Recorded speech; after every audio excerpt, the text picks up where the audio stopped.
Daisy Miller. Henry James. Part 1. At the little town of Vevey, in Switzerland, there is a particularly comfortable hotel. There are, indeed, many hotels, for the entertainment of tourists is the business of the place, which, as many travelers will remember, is seated upon the edge of a remarkably blue lake, a lake that it behooves every tourist to visit. The shore of the lake presents an unbroken array of establishments of this order, of every category, from the grand hotel of the newest fashion, with a chalk white front, 100 balconies, and a dozen flags flying from its roof, to the little Swiss pension of an elder day, with its name inscribed in German-looking lettering upon a pink or yellow wall and an awkward summer house in the angle of the garden. One of the hotels at Vevey, however, is famous, even classical, being distinguished from many of its upstart neighbors by an air both of luxury and of maturity. In this region, in the month of June, American travelers are extremely numerous. It may be said, indeed, that Vevey assumes at this period some of the characteristics of an American watering place. There are sights and sounds which evoke a vision, an echo, of Newport and Saratoga. There is a flitting hither and thither of stylish young girls, a rustling of muslin flounces, a rattle of dance music in the morning hours, a sound of high-pitched voices at all times. You receive an impression of these things at the excellent inn of the Trois-Couronnes and are transported in fancy to the Ocean House or to Congress Hall. But at the Trois-Couronnes, it must be added, there are other features that are much at variance with these suggestions: neat German waiters, who look like secretaries of legation, Russian princesses sitting in the garden, little Polish boys walking about held by the hand, with their governors, a view of the sunny crest of the Dent du Midi and the picturesque towers of the castle of Chillon. I hardly know whether it was the analogies or the differences that were uppermost in the mind of a young American, who, 2 or 3 years ago, sat in the garden of the Trois-Couronnes, looking about him, rather idly, at some of the graceful objects I have mentioned. It was a beautiful summer morning, and in whatever fashion the young American looked at things, they must have seemed to him charming. He had come from Geneva the day before by the little steamer, to see his aunt, who was staying at the Hotel Geneva, having been for a long time his place of residence. But his aunt had a headache. His aunt had almost always a headache, and now she was shut up in the room, smelling camphor, so that he was at liberty to wander about. He was some 27 years of age. When his friends spoke of him, they usually said that he was at Geneva studying. When his enemies spoke of him, they said but, after all, he had no enemies. He was an extremely amiable fellow, and universally liked. What I should say is, simply, that when certain persons spoke of him they affirmed that the reason of his spending so much time at Geneva was that he was extremely devoted to a lady who lived there, a foreign lady, a person older than himself. Very few Americans, indeed, I think none, had ever seen this lady, about whom there were some singular stories. But Winterbourne had an old attachment for the little metropolis of Calvinism. He had been put to school there as a boy, and he had afterward gone to college, the circumstances which had led to his forming a great many youthful friendships. Many of these he had kept, and they were a source of great satisfaction to him. After knocking at his aunt's door and learning that she was indisposed, he had taken a walk about the town, and then he had come into his breakfast. He had now finished his breakfast, but he was drinking a small cup of coffee, which had been served to him on a little table in the garden by one of the waiters who looked like an attaché. At last he finished his coffee and lit a cigarette. Presently a small boy came walking along the path, an urchin of 9 or 10. The child, who was diminutive for his years, had an aged expression of countenance, a pale complexion, and sharp little features. He was dressed in knickerbockers, with red stockings, which displayed his poor little spindle shanks. He also wore a brilliant red cravat. He carried in his hand a long alpenstock, the sharp point of which he thrust into everything that he approached: the flower beds, the garden benches, the trains of the ladies' dresses. In front of Winterbourne he paused, looking at him with a pair of bright, penetrating little eyes. "Will you give me a lump of sugar?" he asked in a sharp, hard little voice, a voice immature and yet, somehow, not young. Winterbourne glanced at the small table near him, on which his coffee service rested, and saw that several morsels of sugar remained. "Yes, you may take one," he answered, "but I don't think sugar is good for little boys." This little boy stepped forward and carefully selected 3 of the coveted fragments, 2 of which he buried in the pocket of his knickerbockers, depositing the other as promptly in another place. He poked his alpenstock, lance fashion, into Winterbourne's bench and tried to crack the lump of sugar with his teeth. "Oh, blazes, it's hard," he exclaimed, pronouncing the adjective in a peculiar manner. Winterbourne had immediately perceived that he might have the honor of claiming him as a fellow countryman. "Take care you don't hurt your teeth," he said, paternally. "I haven't got any teeth to hurt." They have all come out. I have only got 7 teeth. My mother counted them last night, and one came out right afterward. She said she'd slap me if any more came out. I can't help it. It's this old Europe. It's the climate that makes them come out. In America they didn't come out. It's these hotels. Winterbourne was much amused. If you eat 3 lumps of sugar, your mother will certainly slap you, he said. She's got to give me some candy, then, rejoined his young interlocutor. I can't get any candy here, any American candy. American candy's the best candy. And are American little boys the best little boys? Asked Winterbourne. I don't know. I'm an American boy, said the child. I see you are one of the best. Laughed Winterbourne. Are you an American man? Pursued this vivacious infant. And then, on Winterbourne's affirmative reply, American men are the best, he declared.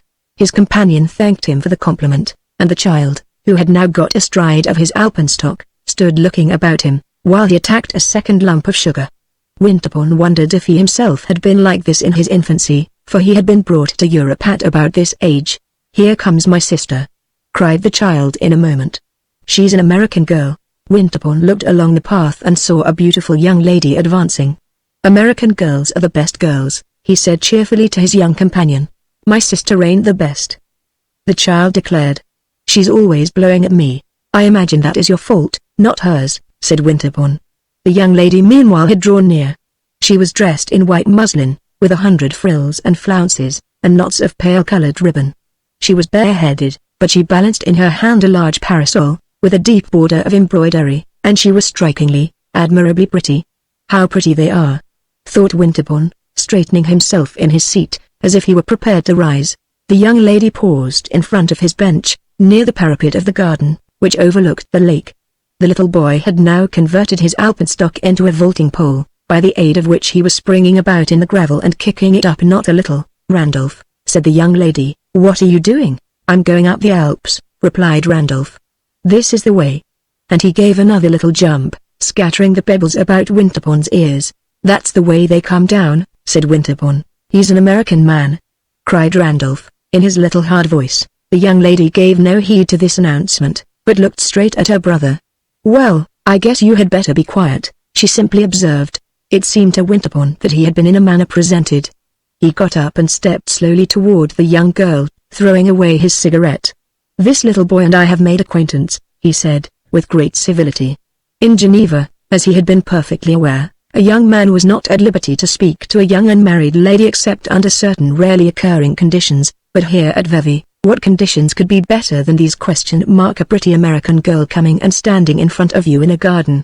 This pretty American girl, however, on hearing Winterbourne's observation, simply glanced at him. She then turned her head and looked over the parapet, at the lake and the opposite mountains. He wondered whether he had gone too far, but he decided that he must advance farther, rather than retreat. While he was thinking of something else to say, the young lady turned to the little boy again. I should like to know where you got that pole, she said. I bought it, responded Randolph. You don't mean to say you're going to take it to Italy? Yes, I am going to take it to Italy, the child declared. The young girl glanced over the front of her dress and smoothed out a knot or two of ribbon. Then she rested her eyes upon the prospect again. Well, I guess you had better leave it somewhere, she said after a moment. Are you going to Italy? Winterbourne inquired in a tone of great respect. The young lady glanced at him again. Yes, sir, she replied. And she said nothing more. Are you going over the Simplon? Winterbourne pursued, a little embarrassed. I don't know, she said. I suppose it's some mountain. Randolph, what mountain are we going over? Going where? The child demanded. To Italy, Winterbourne explained. I don't know, said Randolph. I don't want to go to Italy. I want to go to America. Oh, Italy is a beautiful place, rejoined the young man. Can you get candy there? Randolph loudly inquired. I hope not, said his sister. I guess you have had enough candy, and mother thinks so too. I haven't had any for ever so long, for 100 weeks, cried the boy, still jumping about. The young lady inspected her flounces and smoothed her ribbons again, and Winterbourne presently risked an observation upon the beauty of the view. He was ceasing to be embarrassed, for he had begun to perceive that she was not in the least embarrassed herself. There had not been the slightest alteration in her charming complexion. She was evidently neither offended nor flattered. If she looked another way when he spoke to her, and seemed not particularly to hear him, this was simply her habit. her manner. Yet, as he talked a little more and pointed out some of the objects of interest in the view, with which she appeared quite unacquainted, she gradually gave him more of the benefit of her glance, and then he saw that this glance was perfectly direct and unshrinking. It was not, however, what would have been called an immodest glance, for the young girl's eyes were singularly honest and fresh. They were wonderfully pretty eyes, and, indeed, Winterbourne had not seen for a long time anything prettier than his fair countrywoman's various features: her complexion, her nose, her ears, her teeth. He had a great relish for feminine beauty. He was addicted to observing and analyzing it, and as regards this young lady's face he made several observations. It was not at all insipid, but it was not exactly expressive, and though it was eminently delicate, Winterbourne mentally accused it very forgivingly of a want of finish. He thought it very possible that Master Randolph's sister was a coquette. He was sure she had a spirit of her own, but in her bright, sweet, superficial little visage there was no mockery, no irony. Before long it became obvious that she was much disposed toward conversation. She told him that they were going to Rome for the winter, she and her mother and Randolph. She asked him if he was a real American. She shouldn't have taken him for one. He seemed more like a German. This was said after a little hesitation, especially when he spoke.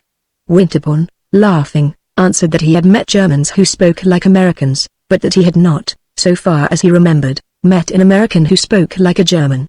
Then he asked her if she should not be more comfortable in sitting upon the bench which he had just quitted. She answered that she liked standing up and walking about, but she presently sat down. She told him she was from New York State, if you know where that is. Winterbourne learned more about her by catching hold of her small, slippery brother and then making him stand a few minutes by his side. "Tell me your name, my boy," he said. "Randolph C. Miller," said the boy sharply. "And I'll tell you her name," and he leveled his alpenstock at his sister. "You had better wait till you are asked," said this young lady calmly. "I should like very much to know your name," said Winterbourne. "Her name is Daisy Miller," cried the child. "But that isn't her real name. That isn't her name on her cards. It's a pity you haven't got one of my cards," said Miss Miller. "Her real name is Annie P. Miller," the boy went on. "Ask him his name," said his sister, indicating Winterbourne, but on this point Randolph seemed perfectly indifferent. He continued to supply information with regard to his own family. "My father's name is Ezra B. Miller," he announced. "My father ain't in Europe. My father's in a better place than Europe." Winterbourne imagined for a moment that this was the manner in which the child had been taught to intimate that Mr. Miller had been removed to the sphere of celestial reward. But Randolph immediately added, "My father's in Schenectady. He's got a big business." "My father's rich, you bet." "Well," ejaculated Miss Miller, lowering her parasol and looking at the embroidered border. Winterbourne presently released the child, who departed, dragging his alpenstock along the path. "He doesn't like Europe," said the young girl. "He wants to go back. To Schenectady, you mean?" "Yes, he wants to go right home. He hasn't got any boys here." "There is one boy here, but he always goes round with a teacher. They won't let him play." "And your brother hasn't any teacher?" Winterbourne inquired. "Mother thought of getting him one, to travel round with us. There was a lady told her of a very good teacher, an American lady, perhaps you know her, Mrs. Sanders. I think she came from Boston. She told her of this teacher, and we thought of getting him to travel round with us. But Randolph said he didn't want a teacher traveling round with us. He said he wouldn't have lessons when he was in the cars. And we are in the cars about half the time. There was an English lady we met in the cars. I think her name was Miss Featherstone. Perhaps you know her. She wanted to know why I didn't give Randolph lessons, give him instruction, she called it. I guess he could give me more instruction than I could give him. He's very smart." "Yes," said Winterbourne. "He seems very smart. Mother's going to get a teacher for him as soon as we get to Italy." "Can you get good teachers in Italy?" "Very good, I should think," said Winterbourne. "Or else she's going to find some school. He ought to learn some more. He's only 9. He's going to college." And in this way Miss Miller continued to converse upon the affairs of her family and upon other topics. She sat there with her extremely pretty hands, ornamented with very brilliant rings, folded in her lap, and with her pretty eyes now resting upon those of Winterbourne, now wandering over the garden, the people who passed by, and the beautiful view. She talked to Winterbourne as if she had known him a long time. He found it very pleasant. It was many years since he had heard a young girl talk so much. It might have been said of this unknown young lady, who had come and sat down beside him upon a bench, that she chatted. She was very quiet. She sat in a charming, tranquil attitude, but her lips and her eyes were constantly moving. She had a soft, slender, agreeable voice, and her tone was decidedly sociable. She gave Winterbourne a history of her movements and intentions and those of her mother and brother, in Europe, and enumerated, in particular, the various hotels at which they had stopped. "That English lady in the cars," she said. "Miss Featherstone asked me if we didn't all live in hotels in America. I told her I had never been in so many hotels in my life as since I came to Europe. I have never seen so many. It's nothing but hotels." But Miss Miller did not make this remark with a querulous accent. She appeared to be in the best humor with everything. She declared that the hotels were very good, when once you got used to their ways, and that Europe was perfectly sweet. She was not disappointed, not a bit. Perhaps it was because she had heard so much about it before. She had ever so many intimate friends that had been there ever so many times. And then she had had ever so many dresses and things from Paris. Whenever she put on a Paris dress she felt as if she were in Europe. It was a kind of a wishing cap, said Winterbourne. "Yes," said Miss Miller without examining this analogy, "it always made me wish I was here. But I needn't have done that for dresses. I am sure they send all the pretty ones to America. You see the most frightful things here. The only thing I don't like," she proceeded, "is the society. There isn't any society, or, if there is, I don't know where it keeps itself. Do you? I suppose there is some society somewhere, but I haven't seen anything of it. I'm very fond of society, and I have always had a great deal of it. I don't mean only in Schenectady, but in New York. I used to go to New York every winter. In New York I had lots of society. Last winter I had 17 dinners given me, and 3 of them were by gentlemen," added Daisy Miller. "I have more friends in New York than in Schenectady, more gentlemen friends, and more young lady friends too," she resumed in a moment. She paused again for an instant. She was looking at Winterbourne with all her prettiness in her lively eyes and in her light, slightly monotonous smile. "I have always had," she said, "a great deal of gentlemen's society." Poor Winterbourne was amused, perplexed, and decidedly charmed. He had never yet heard a young girl express herself in just this fashion, never, at least, save in cases where to say such things seemed a kind of demonstrative evidence of a certain laxity of deportment. And yet was he to accuse Miss Daisy Miller of actual or potential inconduite, as they said at Geneva? He felt that he had lived at Geneva so long that he had lost a good deal. He had become dishabituated to the American tone. Never, indeed, since he had grown old enough to appreciate things, had he encountered a young American girl of so pronounced a type as this. Certainly she was very charming, but how deucedly sociable. Was she simply a pretty girl from New York State? Were they all like that? The pretty girls who had a good deal of gentlemen's society? Or was she also a designing, an audacious, an unscrupulous young person? Winterbourne had lost his instinct in this matter, and his reason could not help him. Miss Daisy Miller looked extremely innocent. Some people had told him that, after all, American girls were exceedingly innocent, and others had told him that, after all, they were not. He was inclined to think Miss Daisy Miller was a flirt, a pretty American flirt. He had never, as yet, had any relations with young ladies of this category. He had known, here in Europe, 2 or 3 women persons older than Miss Daisy Miller, and provided, for respectability's sake, with husbands who were great coquettes, dangerous, terrible women, with whom one's relations were liable to take a serious turn. But this young girl was not a coquette in that sense. She was very unsophisticated. She was only a pretty American flirt. Winterbourne was almost grateful for having found the formula that applied to Miss Daisy Miller. He leaned back in his seat. He remarked to himself that she had the most charming nose he had ever seen. He wondered what were the regular conditions and limitations of one's intercourse with a pretty American flirt. It presently became apparent that he was on the way to learn. "Have you been to that old castle?" asked the young girl, pointing with her parasol to the far gleaming walls of the Château de Chillon. "Yes, formerly, more than once," said Winterbourne. "You too, I suppose, have seen it?" "No, we haven't been there. I want to go there dreadfully. Of course I mean to go there. I wouldn't go away from here without having seen that old castle. It's a very pretty excursion," said Winterbourne, "and very easy to make. You can drive, you know, or you can go by the little steamer." "You can go in the cars," said Miss Miller. "Yes, you can go in the cars," Winterbourne assented. "Our courier says they take you right up to the castle," the young girl continued. "We were going last week, but my mother gave out. She suffers dreadfully from dyspepsia. She said she couldn't go. Randolph wouldn't go either. He says he doesn't think much of old castles. But I guess we'll go this week, if we can get Randolph." "Your brother is not interested in ancient monuments?" Winterbourne inquired, smiling. He says he don't care much about old castles. He's only 9. He wants to stay at the hotel. Mother's afraid to leave him alone, and the courier won't stay with him, so we haven't been to many places. But it will be too bad if we don't go up there.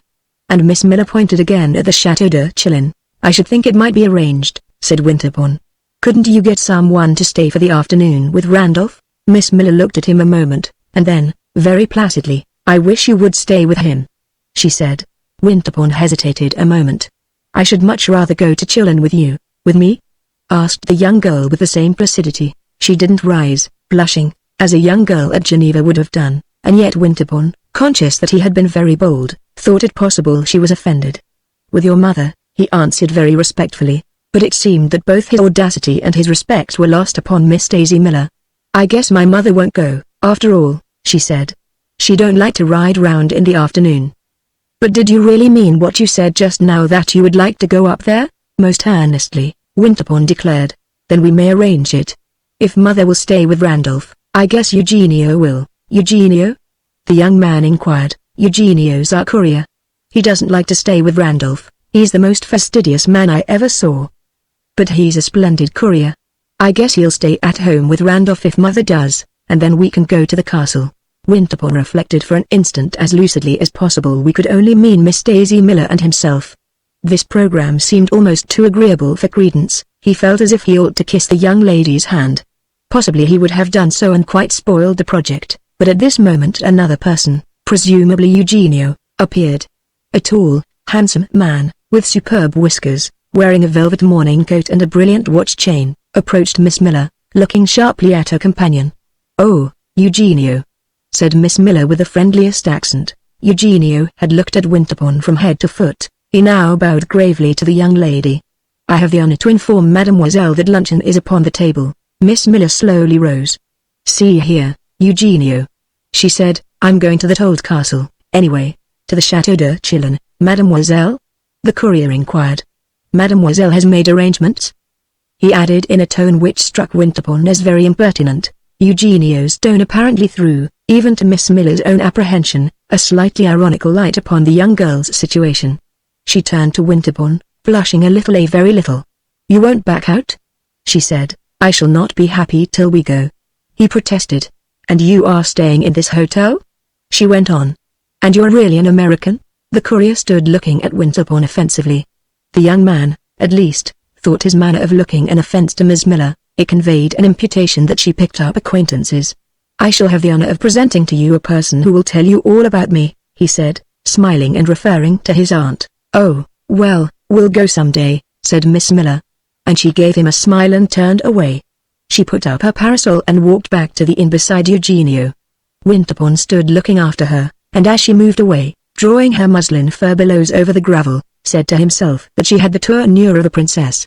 He had, however, engaged to do more than proved feasible, in promising to present his aunt, Mrs. Costello, to Miss Daisy Miller. As soon as the former lady had got better of her headache, he waited upon her in her apartment, and, after the proper inquiries in regard to her health, he asked her if she had observed in the hotel an American family, a mamma, a daughter, and a little boy. And a courier? Said Mrs. Costello. Oh yes, I have observed them.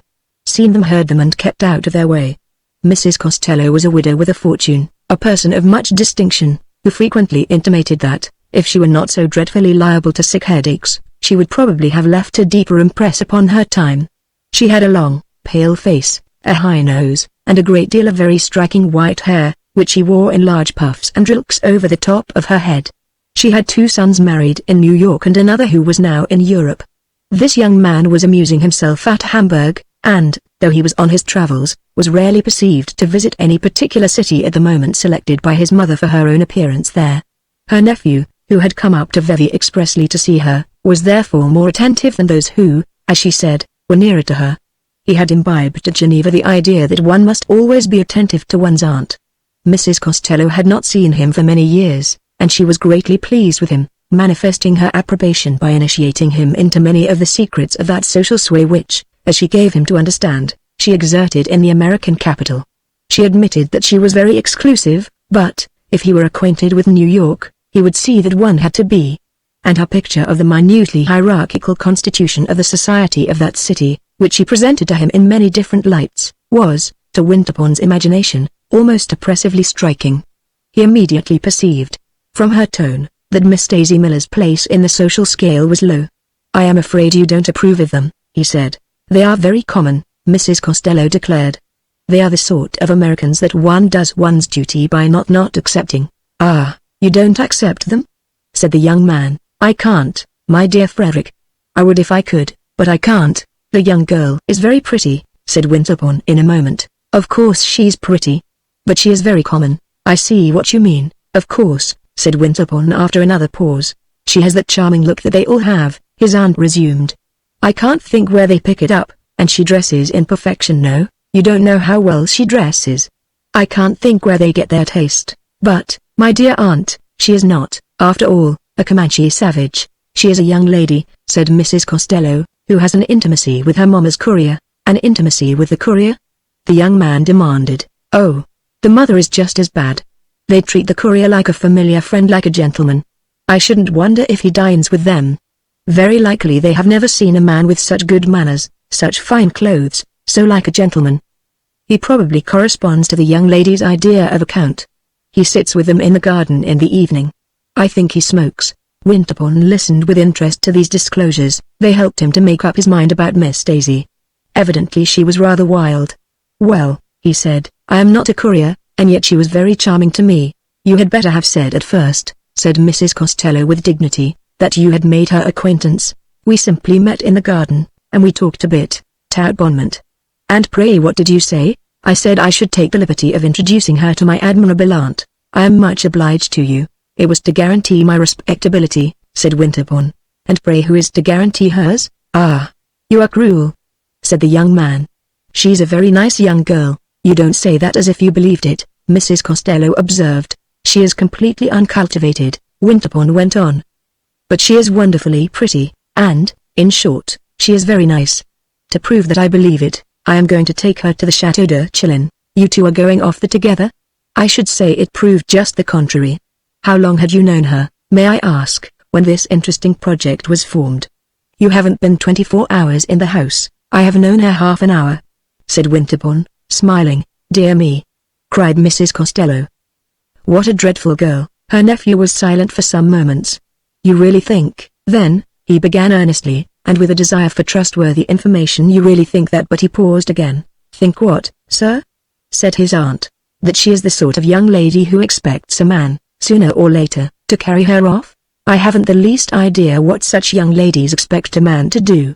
But I really think that you had better not meddle with little American girls that are uncultivated, as you call them. You have lived too long out of the country. You will be sure to make some great mistake. You are too innocent." "My dear aunt, I am not so innocent," said Winterbourne, smiling and curling his moustache. "You are guilty too, then." Winterbourne continued to curl his moustache meditatively. "You won't let the poor girl know you then?"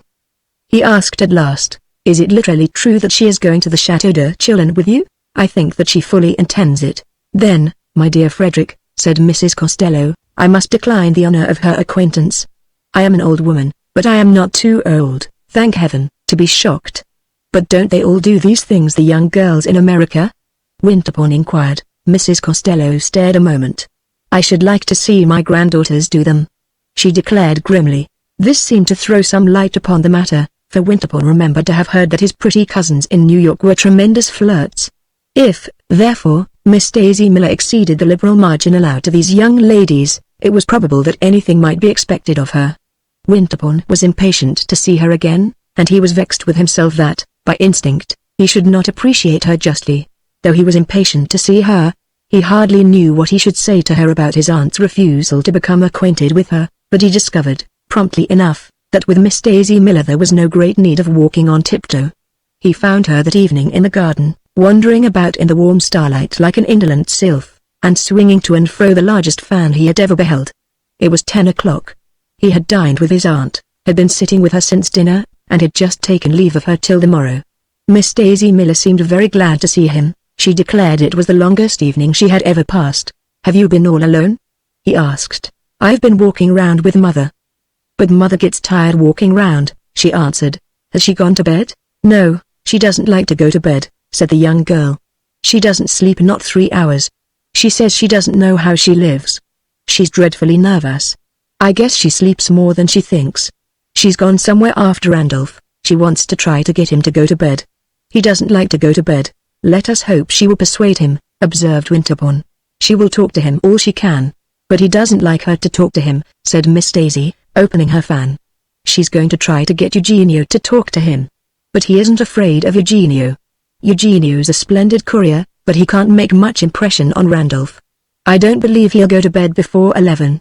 It appeared that Randolph's vigil was in fact triumphantly prolonged, for Winterbourne strolled about with the young girl for some time without meeting her mother.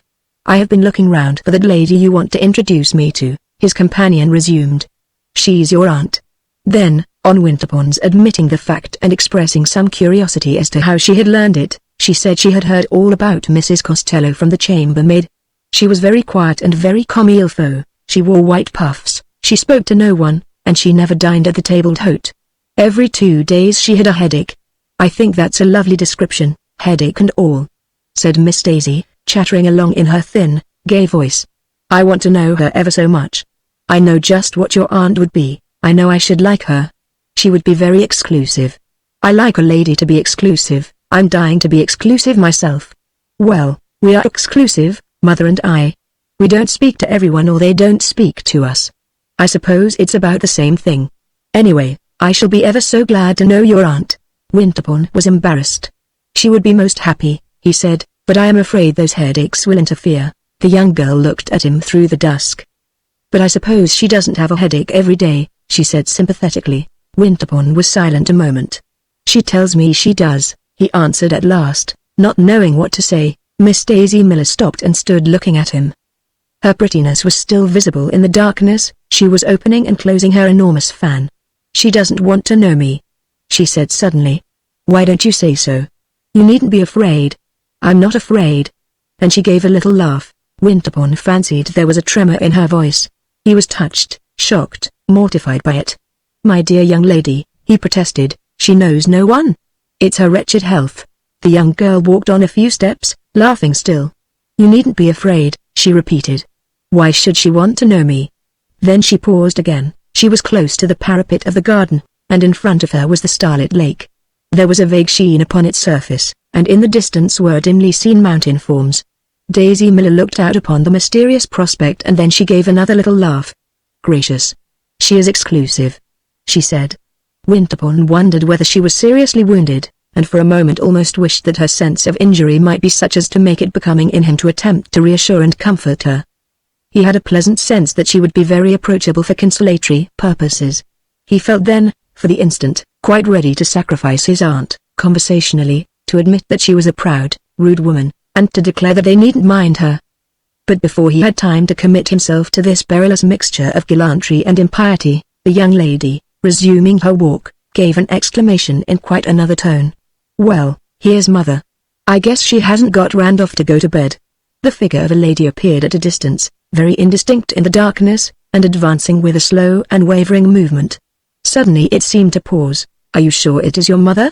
Can you distinguish her in this thick dusk? Winterbourne asked. Well, cried Miss Daisy Miller with a laugh, I guess I know my own mother. And when she has got on my shawl, too. She is always wearing my things. The lady in question, ceasing to advance, hovered vaguely about the spot at which she had checked her steps. I am afraid your mother doesn't see you, said Winterbourne. Or perhaps, he added, thinking, with Miss Miller, the joke permissible, perhaps she feels guilty about your shawl. Oh, it's a fearful old thing. The young girl replied serenely. I told her she could wear it. She won't come here because she sees you. Ah, then, said Winterbourne, I had better leave you. Oh, no, come on, urged Miss Daisy Miller. I'm afraid your mother doesn't approve of my walking with you. Miss Miller gave him a serious glance. It isn't for me, it's for you, that is, it's for her. Well, I don't know who it's for. But Mother doesn't like any of my gentleman friends. She's right down timid. She always makes a fuss if I introduce a gentleman. But I do introduce them almost always. If I didn't introduce my gentleman friends to Mother, the young girl added in her little soft, flat monotone, I shouldn't think I was natural. To introduce me, said Winterbourne, you must know my name. And he proceeded to pronounce it. Oh, dear, I can't say all that. said his companion with a laugh. But by this time they had come up to Mrs. Miller, who, as they drew near, walked to the parapet of the garden and leaned upon it, looking intently at the lake and turning her back to them. "Mother," said the young girl in a tone of decision. Upon this the elder lady turned round. "Mr. Winterbourne," said Miss Daisy Miller, introducing the young man very frankly and prettily.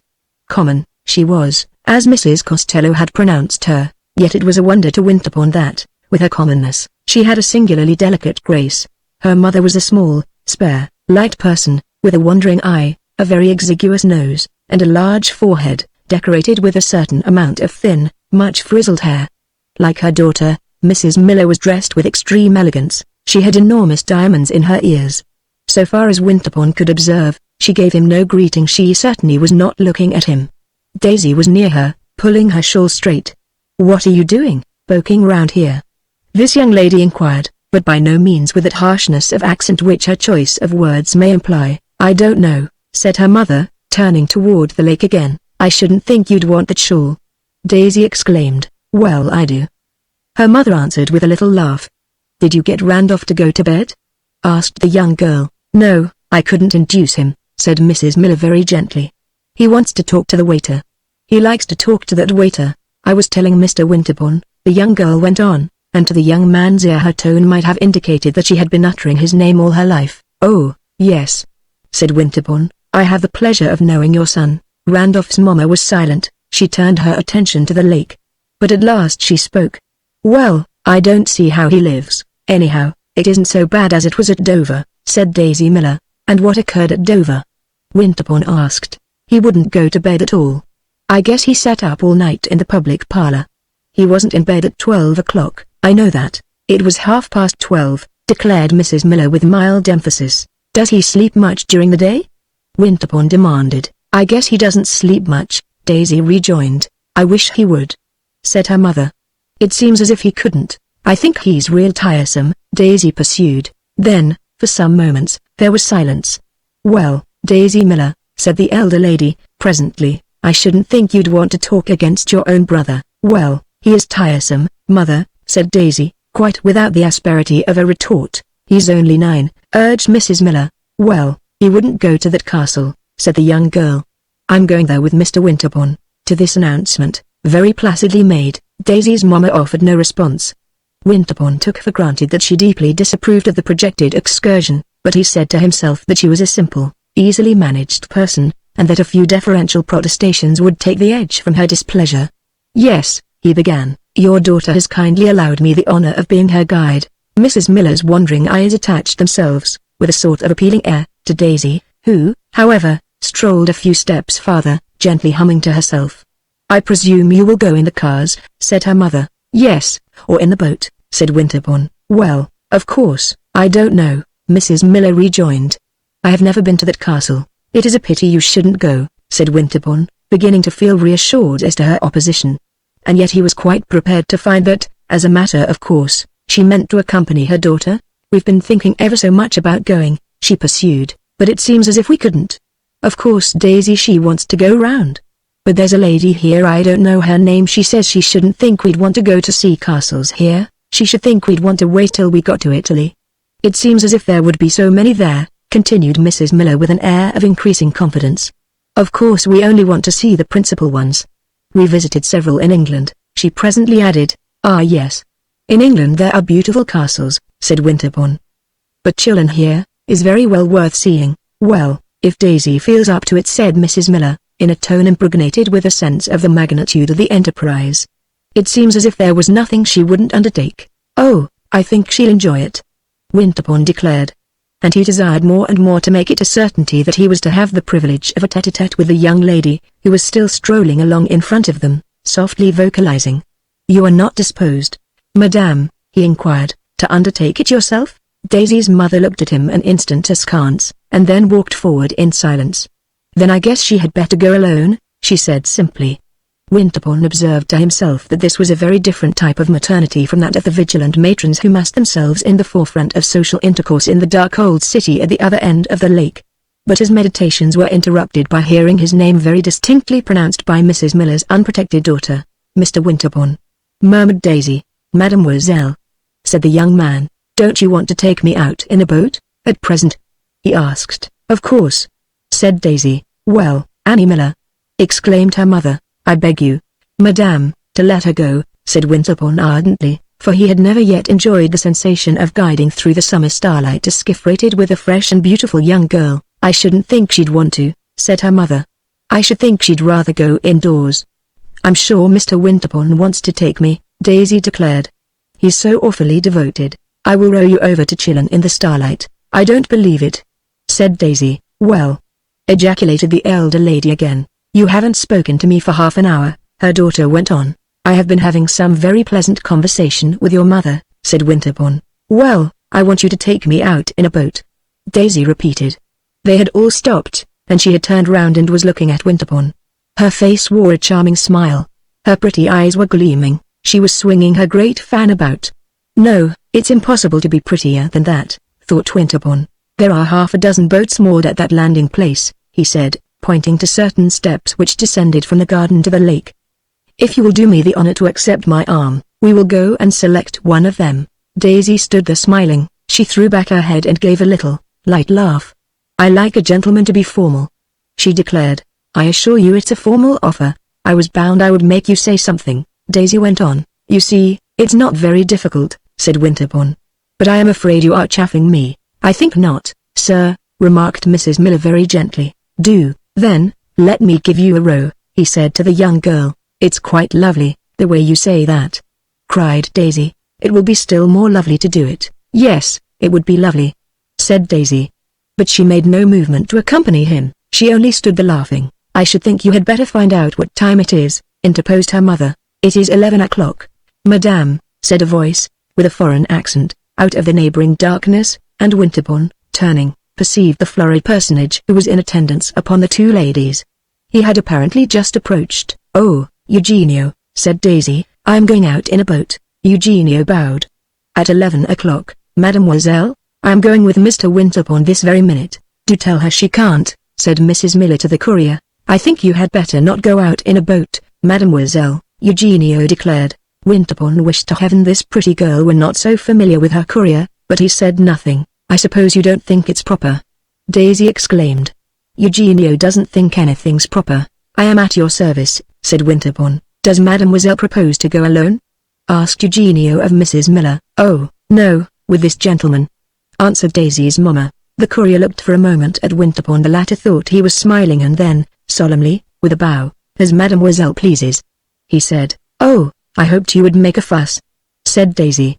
"I don't care to go now. I myself shall make a fuss if you don't go," said Winterbourne. "That's all I want, a little fuss." And the young girl began to laugh again. "Mr. Randolph has gone to bed," the courier announced frigidly. "Oh, Daisy, now we can go," said Mrs. Miller. Daisy turned away from Winterbourne, looking at him, smiling and fanning herself. "Good night," she said. "I hope you are disappointed, or disgusted, or something." He looked at her, taking the hand she offered him. "I am puzzled," he answered. "Well, I hope it won't keep you awake," she said very smartly, and, under the escort of the privileged Eugenio, the two ladies passed toward the house. Winterbourne stood looking after them. He was indeed puzzled. He lingered beside the lake for a quarter of an hour, turning over the mystery of the young girl's sudden familiarities and caprices. But the only very definite conclusion he came to was that he should enjoy deucedly going off with her somewhere. 2 days afterward he went off with her to the castle of Chillon. He waited for her in the large hall of the hotel, where the couriers, the servants, the foreign tourists, were lounging about and staring. It was not the place he should have chosen, but she had appointed it.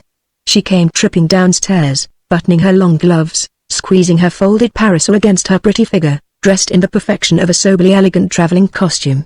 Winterbourne was a man of imagination and, as our ancestors used to say, sensibility, as he looked at her dress and, on the great staircase, her little rapid, confiding step, he felt as if there was something romantic going forward. He could have believed he was going to elope with her. He passed out with her among all the idle people that were assembled there. They were all looking at her very hard. She had begun to chatter as soon as she joined him. Winterbourne's preference had been that they should be conveyed to Chillon in a carriage, but she expressed a lively wish to go in the little steamer. She declared that she had a passion for steamboats. There was always such a lovely breeze upon the water, and you saw such lots of people. The sail was not long, but Winterbourne's companion found time to say a great many things. To the young man himself their little excursion was so much of an escapade and adventure that, even allowing for her habitual sense of freedom, he had some expectation of seeing her regard it in the same way. But it must be confessed that, in this particular, he was disappointed. Daisy Miller was extremely animated, she was in charming spirits, but she was apparently not at all excited, she was not fluttered, she avoided neither his eyes nor those of anyone else, she blushed neither when she looked at him nor when she felt that people were looking at her. People continued to look at her a great deal, and Winterbourne took much satisfaction in his pretty companion's distinguished air. He had been a little afraid that she would talk loud, laugh overmuch, and even, perhaps, desire to move about the boat a good deal. But he quite forgot his fears, he sat smiling, with his eyes upon her face, while, without moving from her place, she delivered herself of a great number of original reflections. It was the most charming garrulity he had ever heard. He had assented to the idea that she was common, but was she so, after all, or was he simply getting used to her commonness? Her conversation was chiefly of what metaphysicians term the objective cast, but every now and then it took a subjective turn. "What on earth are you so grave about?" she suddenly demanded, fixing her agreeable eyes upon Winterbourne's. "Am I grave?" he asked. "I had an idea I was grinning from ear to ear. You look as if you were taking me to a funeral. If that's a grin, your ears are very near together. Should you like me to dance a hornpipe on the deck? Pray do, and I'll carry round your hat. It will pay the expenses of our journey. I never was better pleased in my life," murmured Winterbourne. She looked at him a moment and then burst into a little laugh. "I like to make you say those things. You're a queer mixture." In the castle, after they had landed, the subjective element decidedly prevailed. Daisy tripped about the vaulted chambers, rustled her skirts in the corkscrew staircases, flirted back with a pretty little cry and a shudder from the edge of the oubliettes, and turned a singularly well-shaped ear to everything that Winterbourne told her about the place. But he saw that she cared very little for feudal antiquities and that the dusky traditions of Chillon made but a slight impression upon her. They had the good fortune to have been able to walk about without other companionship than that of the custodian, and Winterbourne arranged with this functionary that they should not be hurried, that they should linger and pause wherever they chose. The custodian interpreted the bargain generously. Winterbourne, on his side, had been generous and ended by leaving them quite to themselves. Miss Miller's observations were not remarkable for logical consistency. For anything she wanted to say she was sure to find a pretext. She found a great many pretexts in the rugged embrasures of Chillon for asking Winterbourne sudden questions about himself, his family, his previous history, his tastes, his habits, his intentions, and for supplying information upon corresponding points in her own personality. Of her own tastes, habits, and intentions Miss Miller was prepared to give the most definite, and indeed the most favorable account. "Well, I hope you know enough," she said to her companion, after he had told her the history of the unhappy Bonavard. "I never saw a man that knew so much." The history of Bonavard had evidently, as they say, gone into one ear and out of the other. But Daisy went on to say that she wished Winterbourne would travel with them and go round with them, they might know something. "In that case, don't you want to come and teach Randolph?" she asked. Winterbourne said that nothing could possibly please him so much, but that he unfortunately other occupations. "Other occupations? I don't believe it," said Miss Daisy. "What do you mean? You are not in business." The young man admitted that he was not in business, but he had engagements which, even within a day or two, would force him to go back to Geneva. "Oh, bother," she said, "I don't believe it." And she began to talk about something else. But a few moments later, when he was pointing out to her the pretty design of an antique fireplace, she broke out irrelevantly, "You don't mean to say you are going back to Geneva? It is a melancholy fact that I shall have to return to Geneva tomorrow." "Well, Mr. Winterbourne," said Daisy, "I think you're horrid." "Oh, don't say such dreadful things," said Winterbourne just at the last. "The last?" cried the young girl. "I call it the first. I have half a mind to leave you here and go straight back to the hotel alone." And for the next 10 minutes she did nothing but call him horrid. Poor Winterbourne was fairly bewildered. No young lady had as yet done him the honor to be so agitated by the announcement of his movements. His companion, after this, ceased to pay any attention to the curiosities of Chillon or the beauties of the lake. She opened fire upon the mysterious charmer in Geneva, whom she appeared to have instantly taken it for granted that he was hurrying back to sea. How did Miss Daisy Miller know that there was a charmer in Geneva? Winterbourne, who denied the existence of such a person, was quite unable to discover, and he was divided between amazement at the rapidity of her induction and amusement at the frankness of her persiflage. She seemed to him, in all this, an extraordinary mixture of innocence and crudity. "Does she never allow you more than 3 days at a time?" asked Daisy ironically. "Doesn't she give you a vacation in summer? There's no one so hard-worked but they can get leave to go off somewhere at this season. I suppose, if you stay another day, she'll come after you in the boat. Do wait over till Friday, and I will go down to the landing to see her arrive." Winterbourne began to think he had been wrong to feel disappointed in the temper in which the young lady had embarked. If he had missed the personal accent was now making its appearance. It sounded very distinctly, at last, in her telling him she would stop teasing him if he would promise her solemnly to come down to Rome in the winter. "That's not a difficult promise to make," said Winterbourne. "My aunt has taken an apartment in Rome for the winter and has already asked me to come and see her." "I don't want you to come for your aunt," said Daisy, "I want you to come for me." And this was the only allusion that the young man was ever to hear her make to his invidious kinswoman. He declared that, at any rate, he would certainly come. After this Daisy stopped teasing.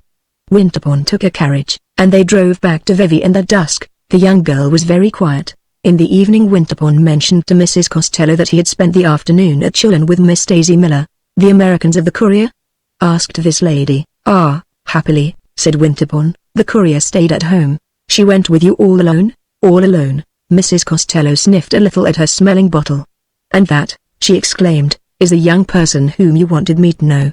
Part 2. Winterbourne, who had returned to Geneva the day after his excursion to Chillon, went to Rome toward the end of January. His aunt had been established there for several weeks, and he had received a couple of letters from her. "Those people you were so devoted to last summer at Vevey have turned up here, Courier and all," she wrote. "They seem to have made several acquaintances, but the Courier continues to be the most intimate. The young lady, however, is also very intimate with some third-rate Italians, with whom she rackets about in a way that makes much talk. Bring me that pretty novel of Trebellius's Palmyra and don't come later than the 23rd. In the natural course of events, Winterbourne, on arriving in Rome, would presently have ascertained Mrs. Miller's address at the American banker's and have gone to pay his compliments to Miss Daisy.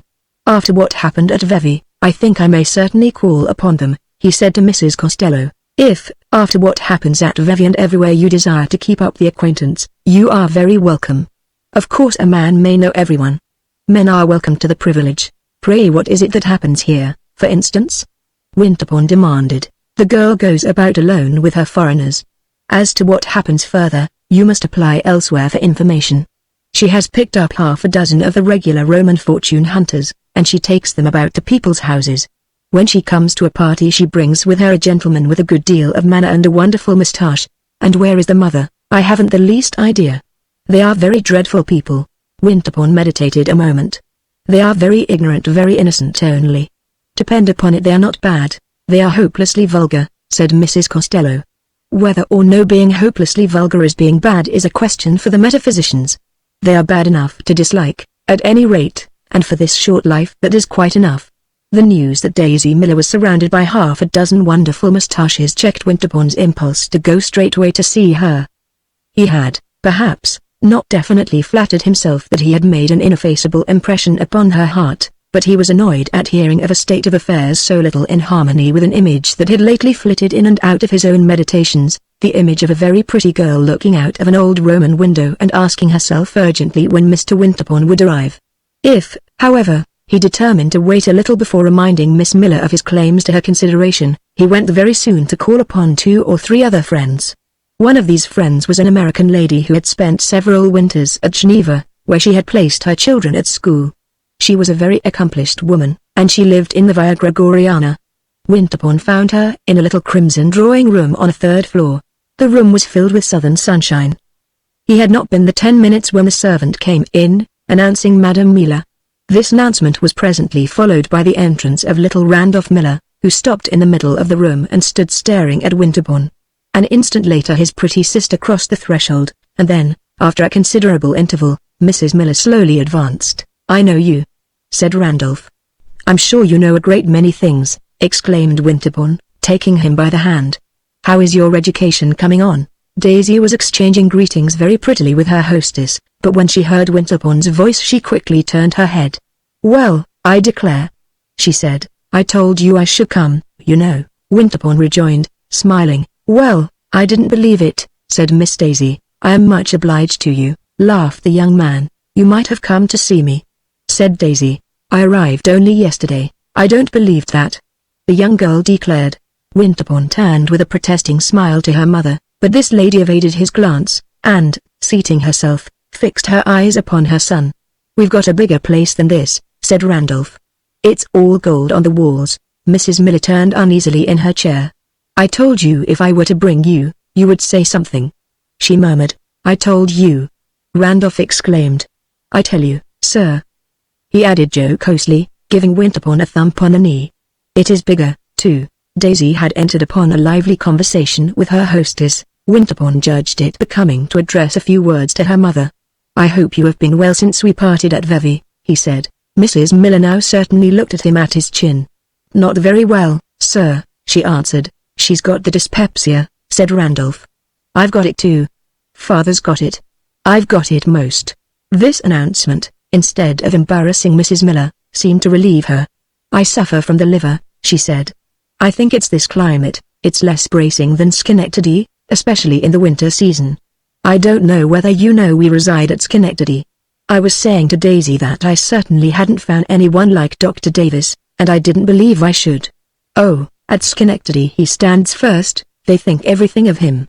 He has so much to do, and yet there was nothing he wouldn't do for me. He said he never saw anything like my dyspepsia, but he was bound to cure it. I'm sure there was nothing he wouldn't try. He was just going to try something new when he came off. Mr. Miller wanted Daisy to see Europe for herself. But I wrote to Mr. Miller that it seems as if I couldn't get on without Dr. Davis. At Schenectady he stands at the very top, and there's a great deal of sickness there, too. It affects my sleep. Winterbourne had a good deal of pathological gossip with Dr. Davis's patient, during which Daisy chatted unremittingly to her own companion. The young man asked Mrs. Miller how she was pleased with Rome. Well, I must say I am disappointed, she answered. We had heard so much about it. I suppose we had heard too much. But we couldn't help that. We had been led to expect something different.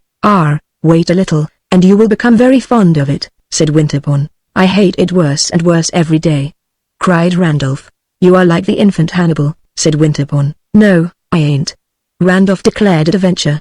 You are not much like an infant, said his mother. But we have seen places, she resumed, that I should put a long way before Rome. And in reply to Winterbourne's interrogation, there's Zurich, she concluded. I think Zurich is lovely, and we hadn't heard half so much about it. The best place we've seen is the city of Richmond, said Randolph. He means the ship, his mother explained. We crossed in that ship. Randolph had a good time on the city of Richmond. It's the best place I've seen, the child repeated. Only it was turned the wrong way. Well, we've got to turn the right way sometime, said Mrs. Miller with a little laugh. Winterbourne expressed the hope that her daughter at least found some gratification in Rome, and she declared that Daisy was quite carried away. It's on account of the society's splendid. She goes round everywhere. She has made a great number of acquaintances. Of course she goes round more than I do. I must say they have been very sociable. They have taken her right in. And then she knows a great many gentlemen. Oh, she thinks there's nothing like Rome. Of course, it's a great deal pleasanter for a young lady if she knows plenty of gentlemen. By this time Daisy had turned her attention again to Winterbourne. I've been telling Mrs. Walker how mean you were, the young girl announced. And what is the evidence you have offered? Asked Winterbourne, rather annoyed at Miss Miller's want of appreciation of the zeal of an admirer who on his way down to Rome had stopped neither at Bologna nor at Florence, simply because of a certain sentimental impatience. He remembered that a cynical compatriot had once told him that American women the pretty ones, and this gave a largeness to the axiom, were at once the most exacting in the world and the least endowed with a sense of indebtedness. Why, you were awfully mean at Vevey, said Daisy. You wouldn't do anything. You wouldn't stay there when I asked you. My dearest young lady, cried Winterbourne, with eloquence, have I come all the way to Rome to encounter your reproaches? Just hear him say that, said Daisy to her hostess, giving a twist to a bow on this lady's dress. Did you ever hear anything so quaint, my dear? Murmured Mrs. Walker in the tone of a partisan of Winterbourne. Well, I don't know, said Daisy, fingering Mrs. Walker's ribbons. Mrs. Walker, I want to tell you something. Mother, interposed Randolph, with his rough ends to his words. I tell you you've got to go. Eugenio'll raise something. I'm not afraid of Eugenio, said Daisy with a toss of her head. Look here, Mrs. Walker, She went on, "You know I'm coming to your party. I am delighted to hear it. I've got a lovely dress. I am very sure of that. But I want to ask a favor, permission to bring a friend. I shall be happy to see any of your friends," said Mrs. Walker, turning with a smile to Mrs. Miller. "Oh, they are not my friends," answered Daisy's mamma, smiling shyly in her own fashion. "I never spoke to them. It's an intimate friend of mine, Mr. Giovanelli," said Daisy without a tremor in her clear little voice or a shadow on her brilliant little face. Mrs. Walker was silent a moment. She gave a rapid glance at Winterbourne. "I shall be glad to see Mr. Giovanelli," she then said. "He's an Italian," Daisy pursued with the prettiest serenity. "He's a great friend of mine. He's the handsomest man in the world except Mr. Winterbourne. He knows plenty of Italians, but he wants to know some Americans. He thinks ever so much of Americans. He's tremendously clever. He's perfectly lovely." It was settled that this brilliant personage should be brought to Mrs. Walker's party, and then Mrs. Miller prepared to take her leave. "I guess we'll go back to the hotel," she said. "You may go back to the hotel, Mother. But I'm going to take a walk," said Daisy. "She's going to walk with Mr. Giovanelli," Randolph proclaimed. "I am going to the Pincio," said Daisy, smiling. "Alone, my dear, at this hour?" Mrs. Walker asked. The afternoon was drawing to a close. It was the hour for the throng of carriages and of contemplative pedestrians. "I don't think it's safe, my dear," said Mrs. Walker. "Neither do I," subjoined Mrs. Miller. "You'll get the fever, as sure as you live. Remember what Dr. Davis told you.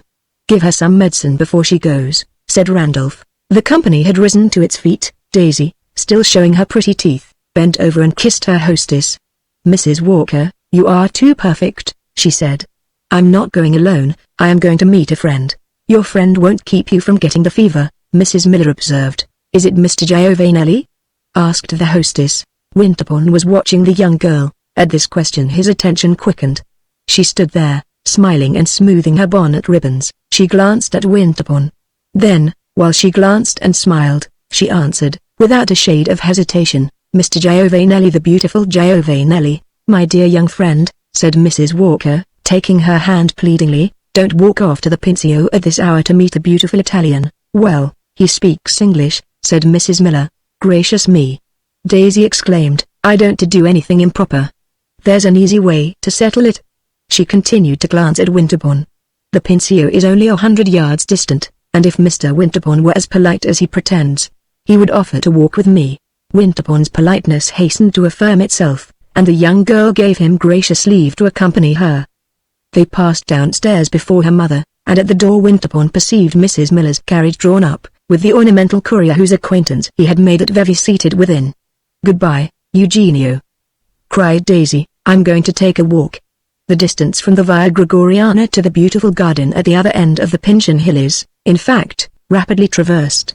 As the day was splendid, however, and the concourse of vehicles, walkers, and loungers numerous, the young Americans found their progress much delayed.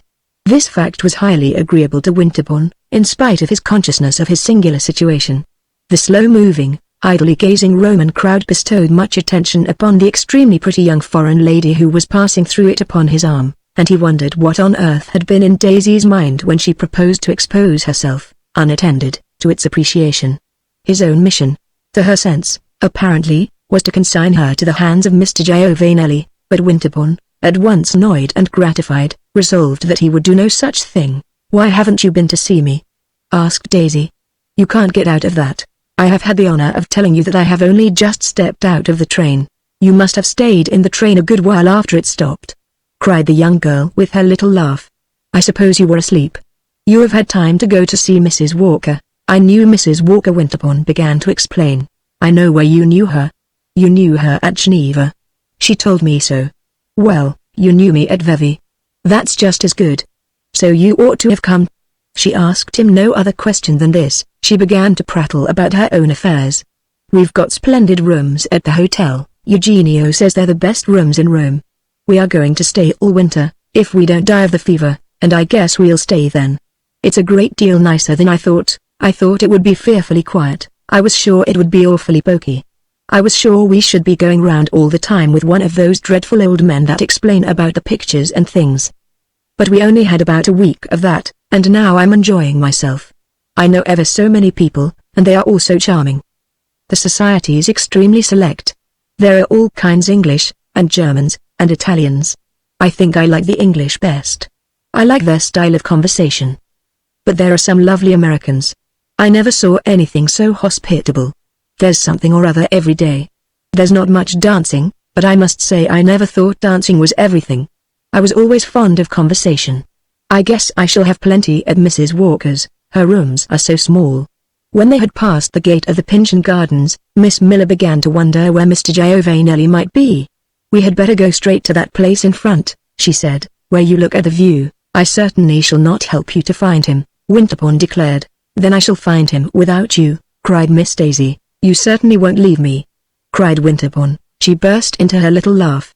Are you afraid you'll get lost or run over? But there's Giovanelli, leaning against the tree. He's staring at the women in the carriages. Did you ever see anything so cool? Winterbourne perceived at some distance a little man standing with folded arms nursing his cane. He had a handsome face, an artfully poised hat, a glass in one eye, and a nosegay in his buttonhole. Winterbourne looked at him a moment and then said, Do you mean to speak to that man? Do I mean to speak to him? Why, you don't suppose I mean to communicate by signs. Pray understand, then, said Winterbourne, that I intend to remain with you. Daisy stopped and looked at him, without a sign of troubled consciousness in her face, with nothing but the presence of her charming eyes and her happy dimples. Well, she's a cool one, thought the young man. I don't like the way you say that, said Daisy. It's too imperious. I beg your pardon if I say it wrong. The main point is to give you an idea of my meaning. The young girl looked at him more gravely, but with eyes that were prettier than ever. I have never allowed a gentleman to dictate to me, or to interfere with anything I do. I think you have made a mistake, said Winterbourne. You should sometimes listen to a gentleman, the right one. Daisy began to laugh again. I do nothing but listen to gentlemen, she exclaimed. Tell me if Mr. Giovanelli is the right one? The gentleman with a nosegay in his bosom had now perceived our two friends, and was approaching the young girl with obsequious rapidity. He bowed to Winterbourne as well as to the latter's companion. He had a brilliant smile, an intelligent eye. Winterbourne thought him not a bad-looking fellow. But he nevertheless said to Daisy, No, he's not the right one. Daisy evidently had a natural talent for performing introductions. She mentioned the name of each of her companions to the other.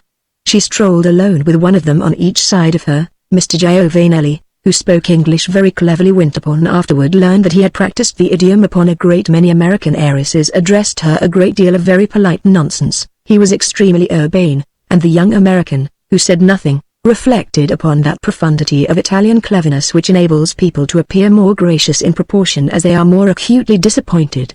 Giovanelli, of course, had counted upon something more intimate. He had not bargained for a party of three. But he kept his temper in a manner which suggested far-stretching intentions. Winterbourne flattered himself that he had taken his measure. He is not a gentleman, said the young American, he is only a clever imitation of one.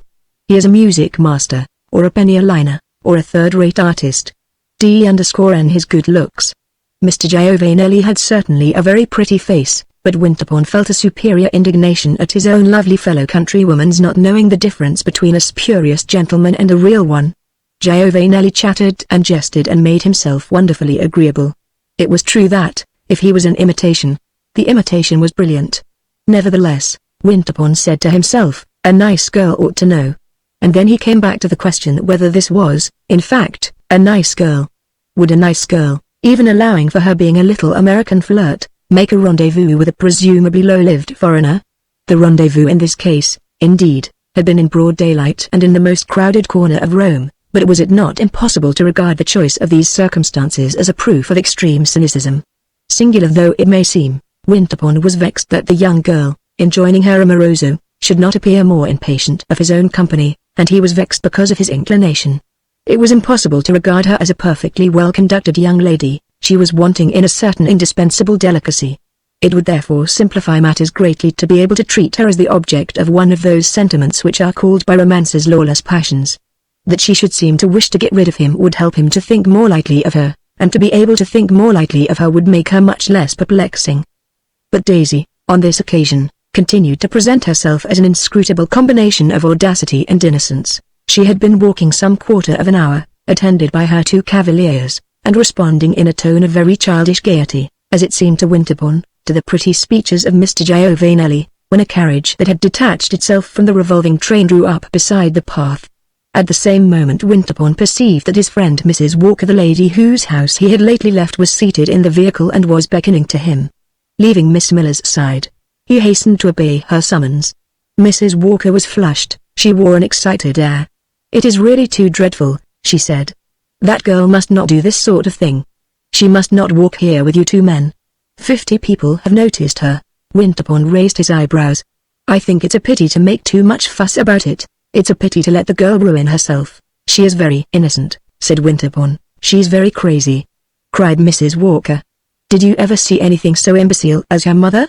After you had all left me just now, I could not sit still for thinking of it. It seemed too pitiful, not even to attempt to save her. I ordered the carriage and put on my bonnet, and came here as quickly as possible. Thank heaven I have found you. What do you propose to do with us?" asked Winterbourne, smiling.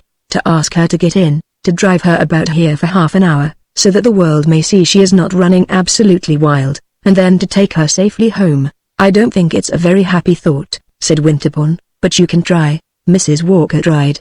The young man went in pursuit of Miss Miller, who had simply nodded and smiled at his interlocutor in the carriage and had gone her way with her companion.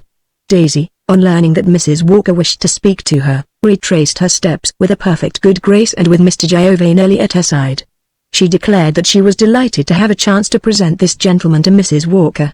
She immediately achieved the introduction, and declared that she had never in her life seen anything so lovely as Mrs. Walker's carriage rug. "I am glad you admire it," said this lady, smiling sweetly.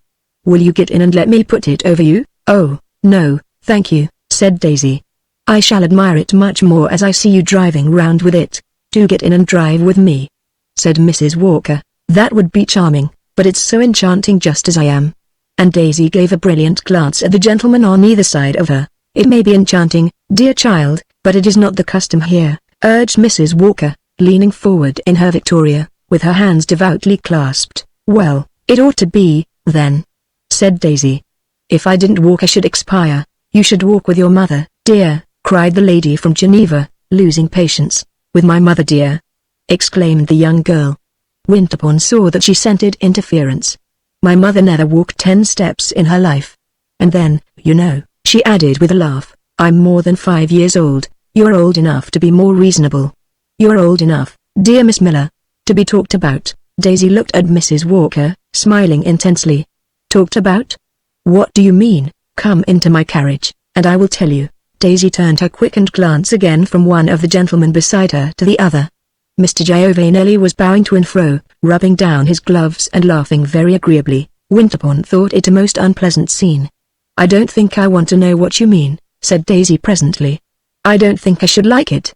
Winterbourne wished that Mrs. Walker would tuck in her carriage rug and drive away, but this lady did not enjoy being defied, as she afterward told him. "Should you prefer being thought a very reckless girl?" she demanded. "Gracious!" exclaimed Daisy. She looked again at Mr. Giovanelli, then she turned to Winterbourne. There was a little pink flush in her cheek. She was tremendously pretty. "Does Mr. Winterbourne think," she asked slowly, smiling, throwing back her head, and glancing at him from head to foot, "that, to save my reputation, I ought to get into the carriage?" Winterbourne colored. For an instant he hesitated greatly. It seemed so strange to hear her speak that way of her reputation.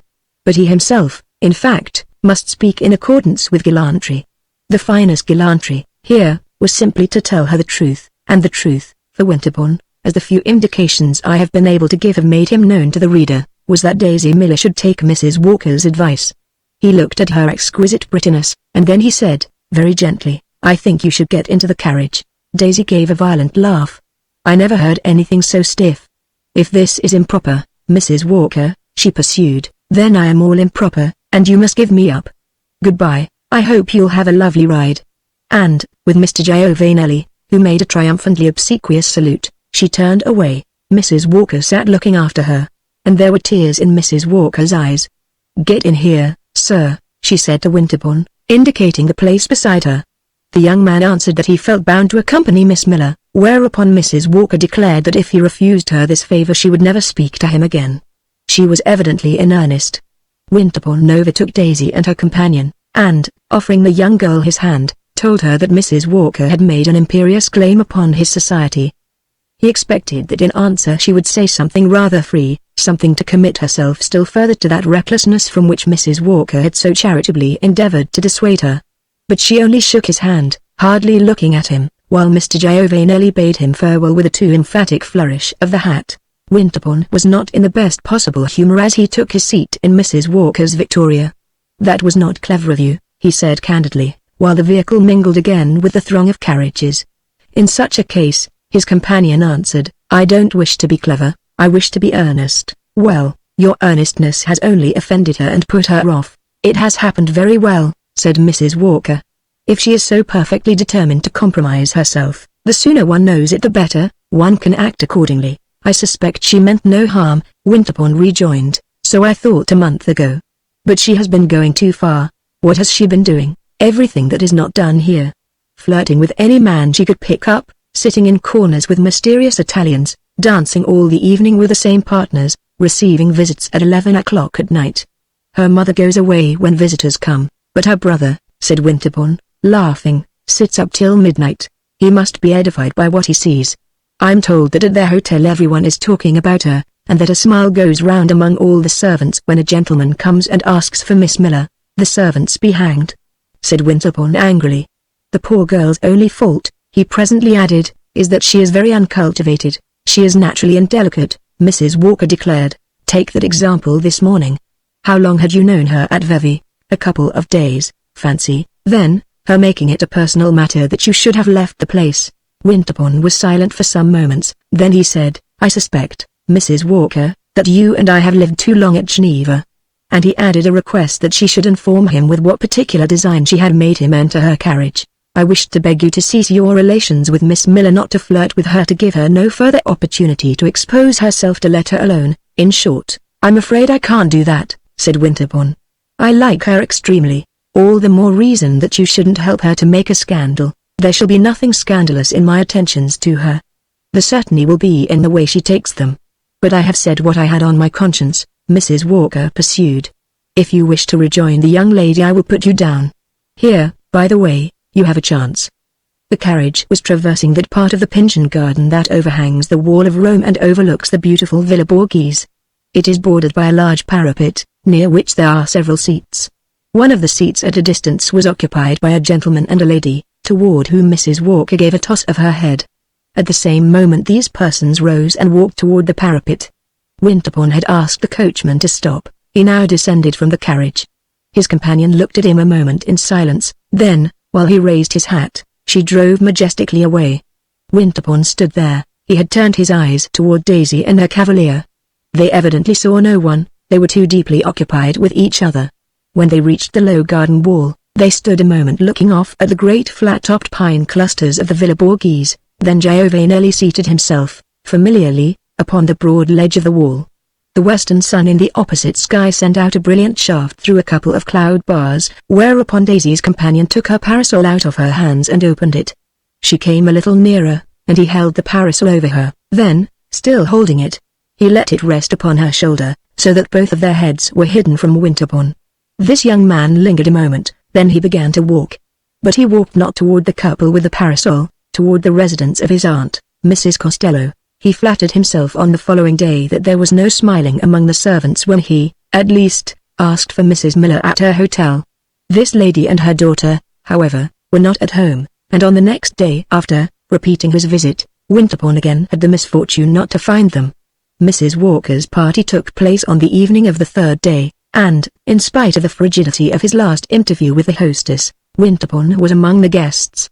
Mrs. Walker was one of those American ladies who, while residing abroad, make a point, in their own phrase, of studying European society, and she had on this occasion collected several specimens of her diversely born fellow mortals to serve, as it were, as textbooks. When Winterbourne arrived, Daisy Miller was not there, but in a few moments he saw her mother come in alone, very shyly and ruefully. Mrs. Miller's hair above her exposed-looking temples was more frizzled than ever. As she approached Mrs. Walker, Winterbourne also drew near. "You see, I've come all alone," said poor Mrs. Miller. "I'm so frightened, I don't know what to do. It's the first time I've ever been to a party alone, especially in this country. I wanted to bring Randolph or Eugenio, or someone, but Daisy just pushed me off by myself. I ain't used to going round alone. And does not your daughter intend to favor us with her society?" demanded Mrs. Walker impressively. "Well, Daisy's all dressed," said Mrs. Miller with that accent of the dispassionate, if not of the philosophic, historian with which she always recorded the current incidents of her daughter's career. "She got dressed on purpose before dinner. But she's got a friend of hers there, the gentleman Italian that she wanted to bring. They've got going at the piano. It seems as if they couldn't leave off. Mr. Giovanelli sings splendidly. But I guess they'll come before very long," concluded Mrs. Miller hopefully. "I'm sorry she should come in that way," said Mrs. Walker. "Well, I told her that there was no use in her getting dressed before dinner if she was going to wait 3 hours, responded Daisy's mama. "I didn't see the use of her putting on such a dress as that to sit round with Mr. Giovanelli. This is most horrible," said Mrs. Walker, turning away and addressing herself to Winterbourne. "Elsa Fish. It's her revenge for my having ventured to remonstrate with her. When she comes, I shall not speak to her." Daisy came after 11 o'clock, but she was not, on such an occasion, a young lady to wait to be spoken to. She rustled forward in radiant loveliness, smiling and chattering, carrying a large bouquet, and attended by Mr. Giovanelli. Everyone stopped talking and turned and looked at her. She came straight to Mrs. Walker. "I'm afraid you thought I never was coming, so I sent Mother off to tell you. I wanted to make Mr. Giovanelli practice some things before he came. You know he sings beautifully, and I want you to ask him to sing. This is Mr. Giovanelli. You know I introduced him to you. He's got the most lovely voice, and he knows the most charming set of songs. I made him go over them this evening on purpose. We had the greatest time at the hotel." Of all this Daisy delivered herself with the sweetest, brightest audibleness, looking now at her hostess and now round the room, while she gave a series of little pats, round her shoulders, to the edges of her dress. "Is there anyone I know?" she asked. "I think everyone knows you," said Mrs. Walker pregnantly, and she gave a very cursory greeting to Mr. Giovanelli. This gentleman bore himself gallantly. He smiled and bowed and showed his white teeth. He curled his moustaches and rolled his eyes and performed all the proper functions of a handsome Italian at an evening party. He sang very prettily half a dozen songs, though Mrs. Walker afterward declared that she had been quite unable to find out who asked him. It was apparently not Daisy who had given him his orders. Daisy sat at a distance from the piano, and though she had publicly, as it were, professed her high admiration for his singing, talked, not inaudibly, while it was going on. "It's a pity these rooms are so small, we can't dance," she said to Winterbourne, as if she had seen him 5 minutes before. "I am not sorry we can't dance," Winterbourne answered. "I don't dance." "Of course you don't dance, you're too stiff," said Miss Daisy. "I hope you enjoyed your drive with Mrs. Walker." "No. I didn't enjoy it. I preferred walking with you. We paired off." "That was much better," said Daisy. "But did you ever hear anything so cool as Mrs. Walker's wanting me to get into her carriage and drop poor Mr. Giovanelli, and under the pretext that it was proper? People have different ideas. It would have been most unkind. He had been talking about that walk for 10 days. He should not have talked about it at all," said Winterbourne. "He would never have proposed to a young lady of this country to walk about the streets with him." "About the streets?" cried Daisy with her pretty stare. "Where, then, would he have proposed to her to walk? The Pincio is not the streets, either, and I, thank goodness, am not a young lady of this country. The young ladies of this country have a dreadfully poky time of it. So far as I can learn, I don't see why I should change my habits for them." "I am afraid your habits are those of a flirt," said Winterbourne gravely. "Of course they are," she cried, giving him her little smiling stare again. "I'm a fearful, frightful flirt. Did you ever hear of a nice girl that was not? But I suppose you will tell me now that I am not a nice girl." "You're a very nice girl, but I wish you would flirt with me, and me only," said Winterbourne. "Ah. Thank you very much. You are the last man I should think of flirting with. As I have had the pleasure of informing you, you are too stiff." "You say that too often," said Winterbourne. Daisy gave a delighted laugh. "If I could have the sweet hope of making you angry, I should say it again. Don't do that. When I'm angry I'm stiffer than ever. But if you won't flirt with me, do cease, at least, to flirt with your friend at the piano. They don't understand that sort of thing here." "I thought they understood nothing else," exclaimed Daisy. "Not in young unmarried women. It seems to me much more proper in young unmarried women than in old married ones," Daisy declared. "Well," said Winterbourne, "when you deal with natives you must go by the custom of the place. Flirting is a purely American custom, it doesn't exist here. So when you show yourself in public with Mr. Giovanelli, and without your mother. Gracious. Poor mother," interposed Daisy. "Though you may be flirting, Mr. Giovanelli is not. He means something else. He isn't preaching, at any rate," said Daisy with vivacity. "And if you want very much to know, we are neither of us flirting. We are too good friends for that. We are very intimate friends." "Ah," rejoined Winterbourne, "if you are in love with each other, it is another affair." She had allowed him up to this point to talk so frankly that he had no expectation of shocking her by this ejaculation, but she immediately got up, blushing visibly, and leaving him to exclaim mentally that little American flirts were the queerest creatures in the world. "Mr. Giovanelli, at least," she said, giving her interlocutor a single glance, "never says such very disagreeable things to me." Winterbourne was bewildered. He stood, staring. Mr. Giovanelli had finished singing. He left the piano and came over to Daisy. "Won't you come into the other room and have some tea?" he asked, bending before her with his ornamental smile.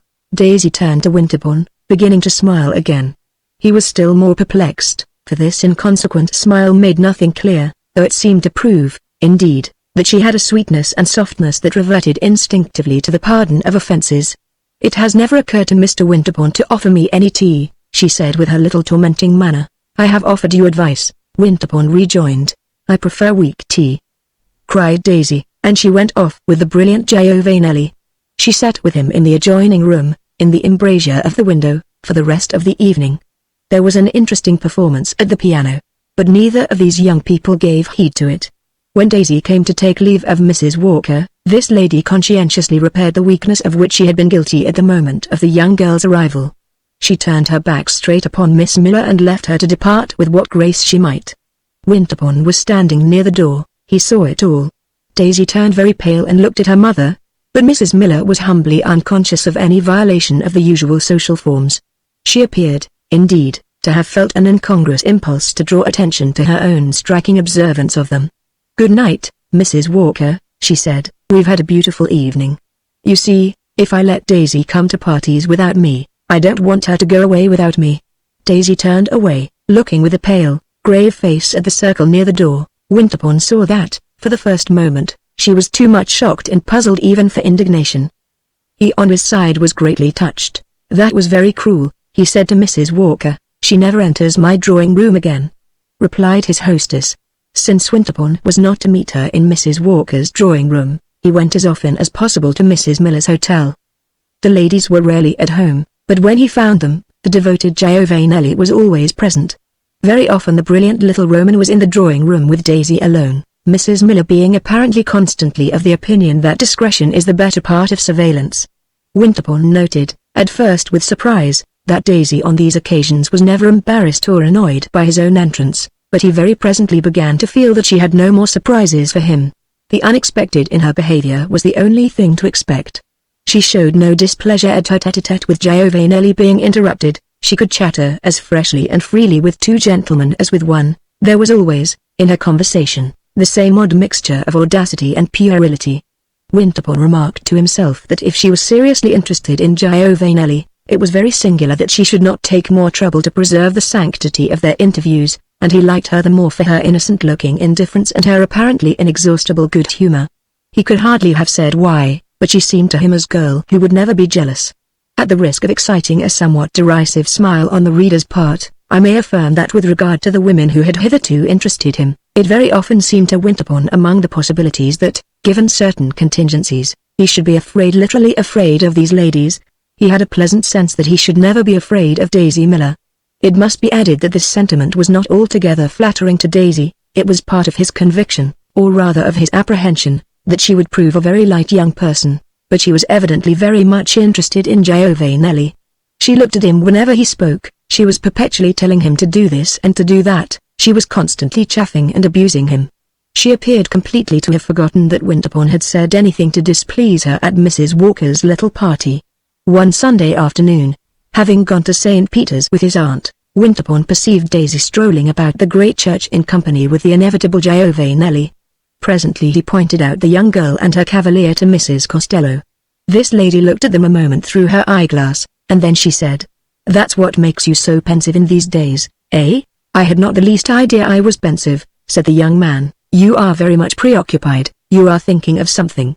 "And what is it?" he asked, that you accuse me of thinking of? Of that young lady's Miss Baker's, Miss Chandler's what's her name ?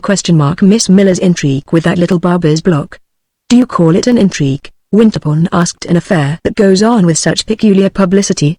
That's their folly, said Mrs. Costello. It's not their merit. No, rejoined Winterbourne, with something of that pensiveness to which his aunt had alluded. I don't believe that there is anything to be called an intrigue. I have heard a dozen people speak of it. They say she is quite carried away by him. They are certainly very intimate, said Winterbourne. Mrs. Costello inspected the young couple again with her optical instrument.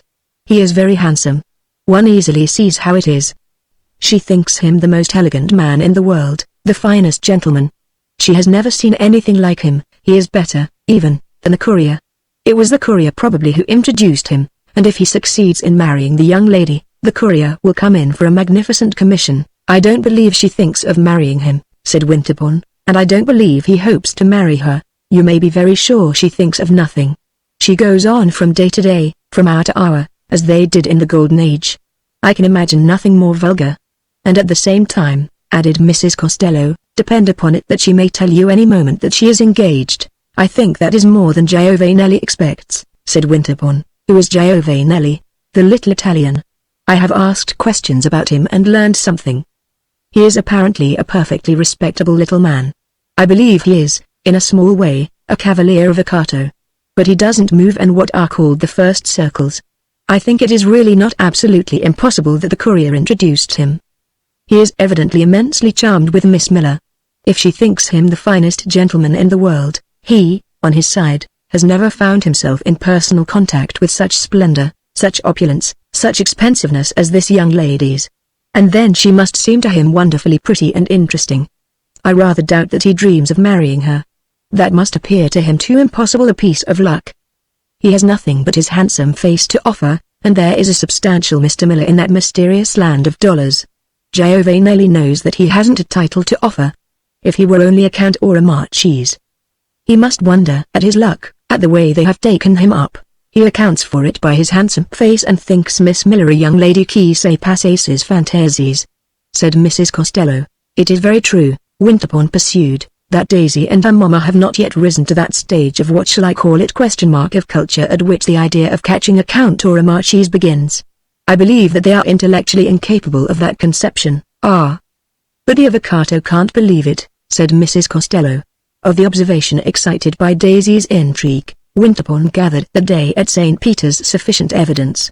A dozen of the American colonists in Rome came to talk with Mrs. Costello, who sat on a little portable stool at the base of one of the great pilasters. The Vesper service was going forward in splendid chants and organ tones in the adjacent choir, and meanwhile, between Mrs. Costello and her friends, there was a great deal said about poor little Miss Miller's going really too far. Winterbourne was not pleased with what he heard, but when, coming out upon the great steps of the church, he saw Daisy, who had emerged before him, get into an open cab with her accomplice and roll away through the cynical streets of Rome, he could not deny to himself that she was going very far indeed. He felt very sorry for her, not exactly that he believed that she had completely lost her head, but because it was painful to hear so much that was pretty, and undefended, and natural assigned to a vulgar place among the categories of disorder. He made an attempt after this to give a hint to Mrs. Miller. He met one day in the Corso a friend, a tourist like himself, who had just come out of the Doria Palace, where he had been walking through the beautiful gallery. His friend talked for a moment about the superb portrait of Innocent X by Velázquez which hangs in one of the cabinets of the palace, and then said, and in the same cabinet, by the way, I had the pleasure of contemplating a picture of a different kind, that pretty American girl whom you pointed out to me last week. In answer to Winterbourne's inquiries, his friend narrated that the pretty American girl, prettier than ever, was seated with a companion in the secluded nook in which the great papal portrait was enshrined. Who was her companion? Asked Winterbourne. A little Italian with a bouquet in his buttonhole. The girl is delightfully pretty, but I thought I understood from you the other day that she was a young lady du monde. So she is, answered Winterbourne, and having assured himself that his informant had seen Daisy and her companion but 5 minutes before, he jumped into a cab and went to call on Mrs. Miller. She was at home, but she apologized to him for receiving him in Daisy's absence. She's gone out somewhere with Mr. Giovanelli, said Mrs. Miller. She's always going round with Mr. Giovanelli. I have noticed that they are very intimate, Winterbourne observed. Oh, it seems as if they couldn't live without each other, said Mrs. Miller. Well, He's a real gentleman, anyhow. I keep telling Daisy she's engaged, and what does Daisy say? Oh, she says she isn't engaged. But she might as well be. This impartial parent presumed, she goes on as if she was. But I've made Mr. Giovanelli promise to tell me, if he doesn't. I should want to write to Mr. Miller about it, shouldn't you? Winterbourne replied that he certainly should, and the state of mind of Daisy's mamma struck him as so unprecedented in the annals of parental vigilance that he gave up as utterly irrelevant the attempt to place her upon her guard. After this Daisy was never at home, and Winterbourne ceased to meet her at the houses of their common acquaintances, because, as he perceived, these shrewd people had quite made up their minds that she was going too far. They ceased to invite her, and they intimated that they desired to express to observant Europeans the great truth that, though Miss Daisy Miller was a young American lady, her behavior was not was regarded by her compatriots as abnormal. Winterbourne wondered how she felt about all the cold shoulders that were turned toward her, and sometimes it annoyed him to suspect that she did not feel at all. He said to himself that she was too light and childish, too uncultivated and unreasoning, too provincial, to have reflected upon her ostracism, or even to have perceived it. Then at other moments he believed that she carried about in her elegant and irresponsible little organism a defiant, passionate, perfectly observant consciousness of the impression she produced. He asked himself whether Daisy's defiance came from the consciousness of innocence, or from her being, essentially, a young person of the reckless class. It must be admitted that holding oneself to a belief in Daisy's innocence came to seem to Winterbourne more and more a matter of fine-spun gallantry. As I have already had occasion to relate, he was angry at finding himself reduced to chopping logic about this young lady. He was vexed at his want of instinctive certitude as to how far her eccentricities were generic, national, and how far they were personal. From either view of them he had somehow missed her, and now it was too late. She was carried away by Mr. Giovanelli. A few days after his brief interview with her mother, he encountered her in that beautiful abode of flowering desolation known as the Palace of the Caesars. The early Roman spring had filled the air with bloom and perfume, and the rugged surface of the Palatine was muffled with tender verdure. Daisy was strolling along the top of one of those great mounds of ruin that are embanked with mossy marble and paved with monumental inscriptions. It seemed to him that Rome had never been so lovely as just then. He stood, looking off at the enchanting harmony of line and color that remotely encircles the city, inhaling the softly humid odors, and feeling the freshness of the year and the antiquity of the place reaffirm themselves in mysterious interfusion. It seemed to him also that Daisy had never looked so pretty, but this had been an observation of his whenever he met her. Giovanelli was at her side, and Giovanelli, too, wore an aspect of even unwonted brilliancy. "Well," said Daisy, "I should think you would be lonesome." "Lonesome?" asked Winterbourne. "You are always going round by yourself. Can't you get anyone to walk with you?" "I am not so fortunate," said Winterbourne, "as your companion." Giovanelli, from the first, had treated Winterbourne with distinguished politeness. He listened with a deferential air to his remarks, he laughed punctiliously at his pleasantries. He seemed disposed to testify to his belief that Winterbourne was a superior young man. He carried himself in no degree like a jealous wooer, he had obviously a great deal of tact. He had no objection to your expecting a little humility of him. It even seemed to Winterbourne at times that Giovanelli would find a certain mental relief in being able to have a private understanding with him, to say to him, as an intelligent man, that, bless you, he knew how extraordinary was this young lady, and didn't flatter himself with delusive or at least too delusive hopes of matrimony and dollars. On this occasion he strolled away from his companion to pluck a sprig of almond blossom, which he carefully arranged in his buttonhole. "I know why you say that," said Daisy, watching Giovanelli. "Because you think I go round too much with him." And she nodded at her attendant. "Everyone thinks so if you care to know," said Winterbourne. "Of course I care to know," Daisy exclaimed seriously. "But I don't believe it. They are only pretending to be shocked. They don't really care a straw what I do. Besides, I don't go round so much. I think you will find they do care. They will show it disagreeably." Daisy looked at him a moment. "How disagreeably? Haven't you noticed anything?" Winterbourne asked. "I have noticed you.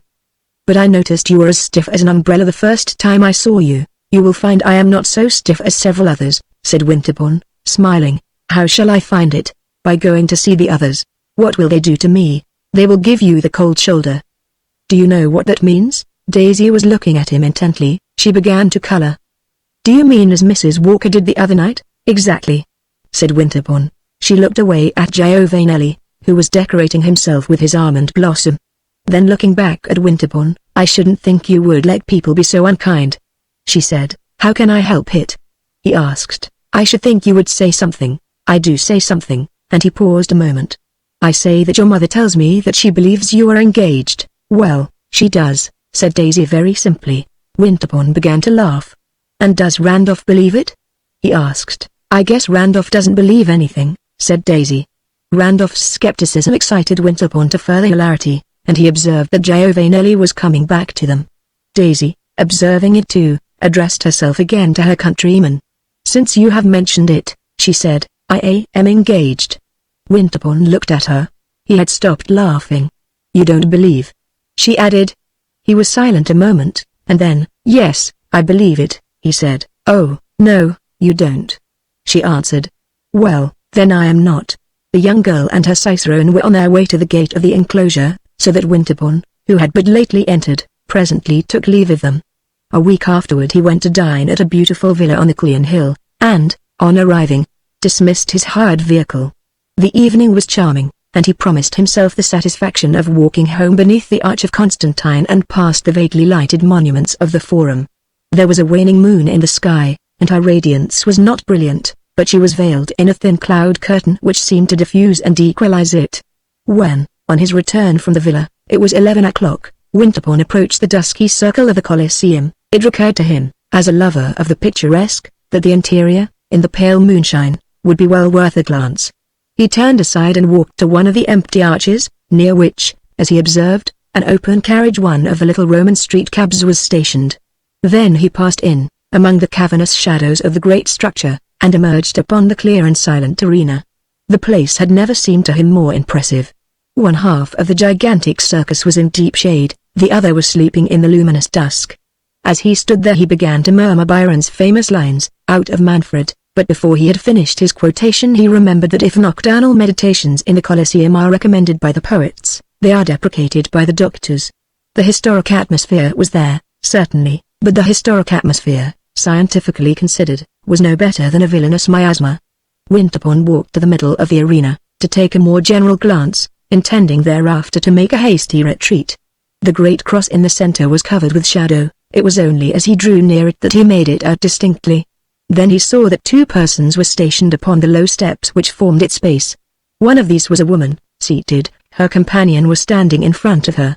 Presently the sound of the woman's voice came to him distinctly in the warm night air. "Well, he looks at us as one of the old lions or tigers may have looked at the Christian martyrs." These were the words he heard, in the familiar accent of Miss Daisy Miller. "Let us hope he is not very hungry," responded the ingenious Giovanelli. "He will have to take me first. You will serve for dessert." Winterbourne stopped, with a sort of horror, and, it must be added, with a sort of relief. It was as if a sudden illumination had been flashed upon the ambiguity of Daisy's behavior, and the riddle had become easy to read.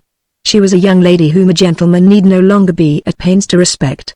He stood there, looking at her companion, and not reflecting that though he saw them vaguely, he himself must have been more brightly visible. He felt angry with himself that he had bothered so much about the right way of regarding Miss Daisy Miller. Then, as he was going to advance again, he checked himself, not from the fear that he was doing her injustice, but from a sense of the danger of appearing unbecomingly exhilarated by this sudden revulsion from cautious criticism. He turned away toward the entrance of the place, but, as he did so, he heard Daisy speak again. "Why, it was Mr. Winterbourne.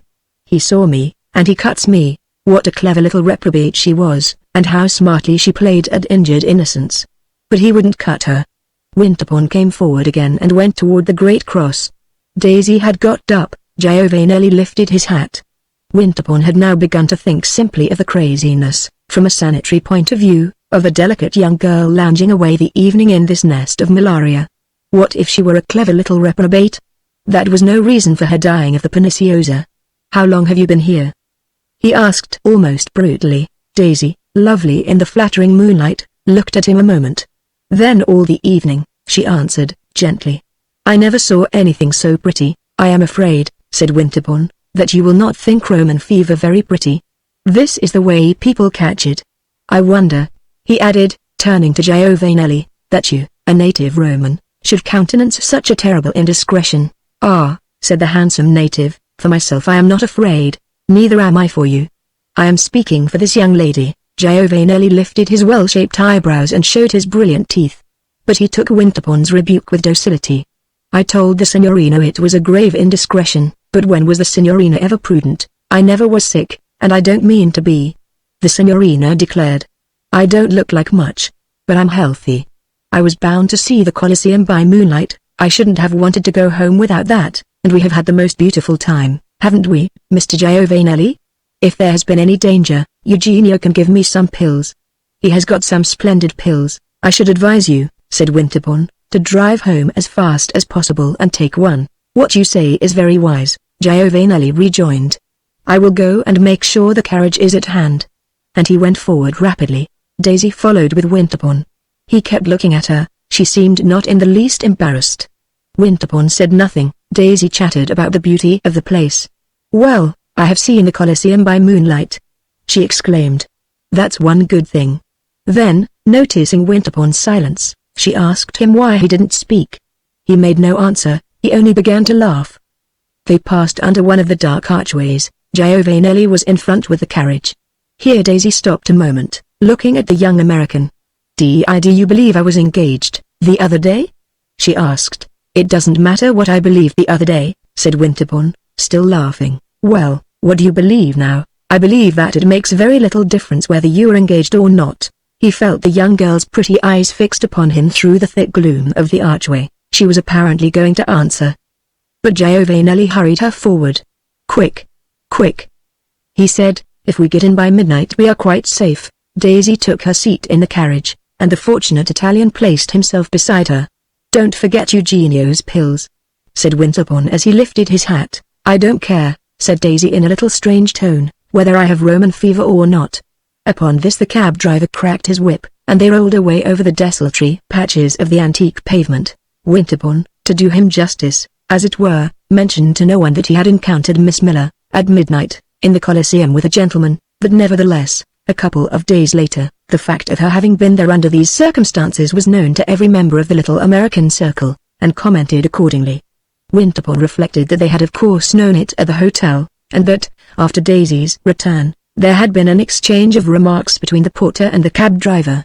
But the young man was conscious, at the same moment, that it had ceased to be a matter of serious regret to him that the little American flirt should be talked about by low-minded menials.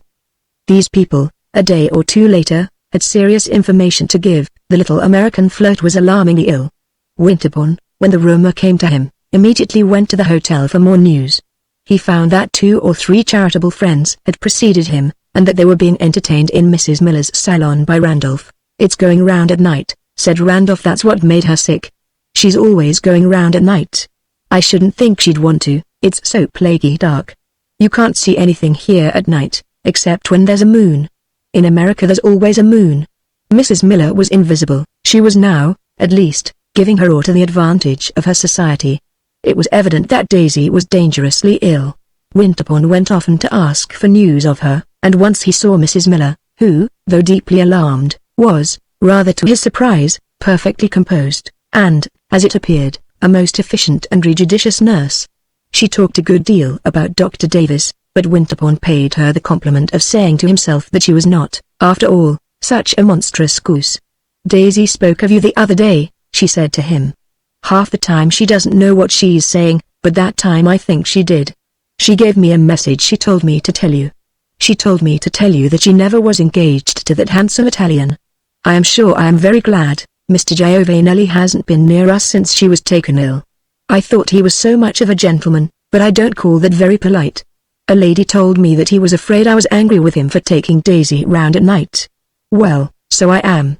But I suppose he knows I'm a lady. I would scorn to scold him. Anyway, she says she's not engaged. I don't know why she wanted you to know, but she said to me 3 times, mind you tell Mr. Winterbourne. And then she told me to ask if you remembered the time you went to the castle in Switzerland. But I said I wouldn't give any such messages as that. Only, if she is not engaged, I'm sure I'm glad to know it. But, as Winterbourne had said, it mattered very little.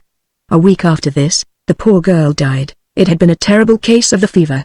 Daisy's grave was in the little Protestant cemetery, in an angle of the wall of Imperial Rome, beneath the cypresses and the thick spring flowers. Winterbourne stood there beside it, with a number of other mourners, a number larger than the scandal excited by the young lady's career would have led you to expect. Near him stood Giovanelli, who came nearer still before Winterbourne turned away. Giovanelli was very pale. On this occasion he had no flower in his buttonhole. He seemed to wish to say something. At last he said, "She was the most beautiful young lady I ever saw, and the most amiable," and then he added in a moment, "and she was the most innocent." Winterbourne looked at him and presently repeated his words, "And the most innocent?" "The most innocent." Winterbourne felt sore and angry. "Why the devil," he asked, "did you take her to that fatal place?" Mr. Giovanelli's urbanity was apparently imperturbable. He looked on the ground a moment, and then he said, "For myself I had no fear, and she wanted to go. That was no reason." Winterbourne declared. The subtle Roman again dropped his eyes. "If she had lived, I should have got nothing.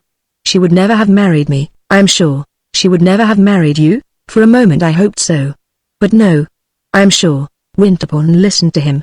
He stood staring at the raw protuberance among the April daisies.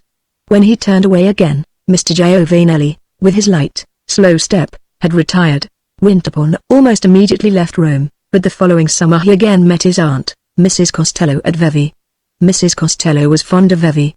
In the interval Winterbourne had often thought of Daisy Miller and her mystifying manners. One day he spoke of her to his aunt, said it was on his conscience that he had done her injustice. "I am sure I don't know," said Mrs. Costello. "How did your injustice affect her?" "She sent me a message before her death which I didn't understand at the time, but I have understood it since. She would have appreciated one's esteem." "Is that a modest way," asked Mrs. Costello, "of saying that she would have reciprocated one's affection?" Winterbourne offered no answer to this question, but he presently said, "You were right in that remark that you made last summer. I was booked to make a mistake.